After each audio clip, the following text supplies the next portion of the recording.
Hi, everyone, and welcome back to the weekly MMA Cycles Market Update. This is Gianni DePoci, your host. It's Wednesday, so it's time to review what's been going on in markets and astrologically over the last couple of days, as well as what might happen over the coming days. So it's been a pretty volatile week, to say the least. It's not really unexpected from a geocosmic standpoint, given that Uranus just changed directions on the 28th. So let me go ahead and share my screen here. Start off by looking at the Dow Jones. So you can see here we had a tremendous rally over the last couple days. Uranus changed directions on Monday, and pretty much since last Friday, stocks have been straight up. So this really lends credence to the notion that a primary cycle low was complete, and it does look like we had a really clean retest of this inverted head and shoulders formation that we've been talking about for quite some time. So whenever technical resistance breaks, it becomes support. And so we saw support hold and a higher low be complete. So now this puts us on track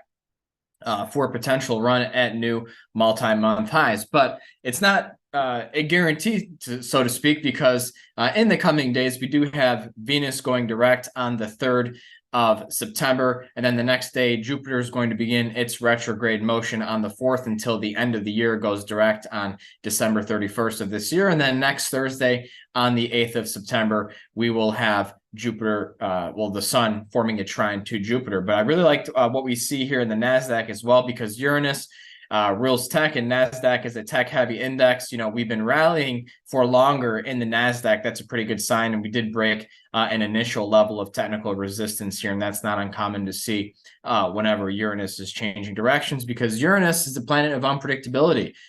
Rules breakouts, breaks of support or resistance, but this is especially a volatile period now. So, I'm kind of painting a rosy picture for stocks here, with the reservation of, Venus and Jupiter changing directions that's next week. But let's also not forget that Mercury is retrograde right now too. So we need to be extra cautious for sharp reversals every, 3 to 4 days on average. So when you have Mercury and Uranus both retrograde at the same time, you could view the market as a little more neurotic than usual. So I want to take a look at cryptocurrencies, because big development on this front over the last couple sessions. So Bitcoin and Ethereum both exploded out of their lows, nullifying what was seemingly a bear flag formation. I really like how Bitcoin did not take out this low from June 15th here. And I want to bring attention to that in Ethereum as well, because Ethereum did take out that low from June 15th. And if we go back, we will see that Ethereum completed its 4-year cycle last June, and August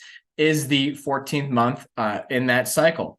So this could be an intermediate term cycle low in Ethereum, and seeing a breakout from a trading range like this right after Uranus turned retrograde is exactly what we want to see. So basically now we need to see a higher low form. We need to avoid taking out this low from mid-August. That was around the midpoint, a couple days away from the midpoint of Venus retrograde. And once Venus retrograde ends next week, we need to see some additional follow-through. But I'm liking the picture much more in Ethereum compared to previous weeks. I also want to take a look at GDX, the gold mining ETF, because we had a nice case of bullish divergence here. We talked about this in the ETF report, but I think that there is some potential here in GDX for a rally into year end. GDX here is looking pretty bullish as well, and I really like how we hit new multi-week highs.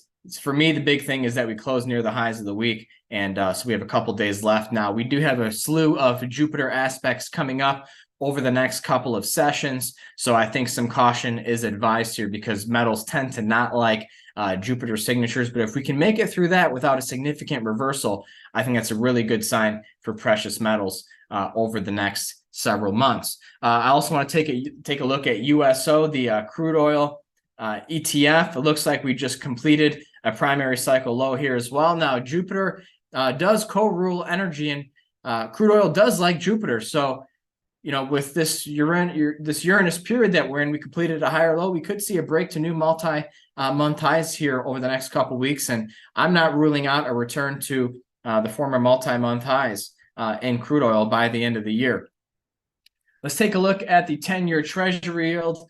Coming down, we formed an important cycle high here in the 10-year Treasury yield. So that means bond prices have been rallying. This has been a tailwind for precious metals, obviously, but it's in conflict with the rally that we're seeing in crude oil. So I would expect this to just be a corrective decline and complete a higher low and eventually resume its uptrend. Now, it is worth pointing out that, after Fed Chair Powell's Jackson Hole speech last week, he was much more hawkish than usual. He basically left the door open for additional rate hikes. This is something we've been talking about. Given that we are in the Venus retrograde period, it's not uncommon to see pivots from monetary policymakers. And so it looks like we had that unfold again. Right now, markets are discounting another 25 basis point rate hike come the November meeting. So the last market that I wanted to look at with you today is the home building sector. Continues to outperform expectations. Still a lot of demand on the new home segment of the real estate market. So it's still looking pretty good on this front. We've been pretty constructive on this in the monthly ETF report. So we'd encourage you to check that out at www.mmacycles.com. So that takes care of all the markets that I wanted to review with you today. Thank you so much for watching. We'll be back same time in a week or two. We have the shortened trading week next week. Markets are closed on Monday for Labor Day. But in the short term, if you want to know our latest take on the market, I would encourage you to check on MMTA graduate and MMA analyst Pujan Zulfagarnia's monthly addendum report that's being published this week. And then if you are a grain trader or a farmer, would encourage you to check out MMTA graduate and analyst Wyatt Fellow's grain report that was just published yesterday as well. So thank you so much for watching. You can check us out at www.mmacycles.com. That's all for now. See you soon.